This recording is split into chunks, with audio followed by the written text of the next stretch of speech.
টিয়কত ঘৰচীয়া হাতীৰ আক্ৰমণত এজন নিহত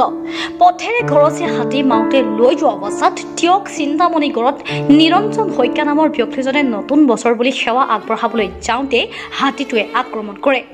ব্যক্তিজনক স্থানীয় ৰাইজে ততাতৈয়াকৈ টিয়ক FRU-লৈ লৈ আনে যদিও চিকিৎসাধীন অৱস্থাতে মৃত্যু হয় ব্যক্তিজনৰ।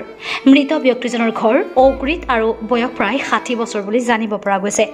জানিব পৰা মতে আজি হাতীটোৱে বিয়লি এখন দোকানতো আক্ৰমণ চলাইছিল আৰু ইতিমধ্যে ভগাভোকাৰকীয়া হাতীটো জব্দ কৰি বন বিভাগক খবৰ দিছে। আছিল আমাৰ বৰ্তমানটো নিৰঞ্জন শইকীয়া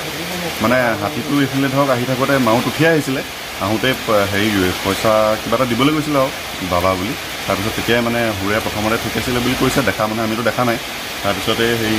ভৰিটো ছুটিয়াই দিলে বুলি কৈছে সেনেকৈ আৰু কিমানমান বয়স হ'ব তেখেতৰতো 60 ওচৰ আছে 58, 59 আগতো মাৰিছে ন এইটো হাতী সেইটো হাতীয়ে আগতে আজিও বেলেগত দোকান এখন ভাঙি থৈ আহিছে বুলি কৈছে মানুহে আমি গম নাপাওঁ তেনেকৈ একজেক্টলি খালি তেনেকৈ পইচা নিলে নি গম পাই এতিয়া থানাই ধৰি ৰখাইছে ফৰেষ্টৰ মানুহ আহিছে বুলি আমাক কৈছে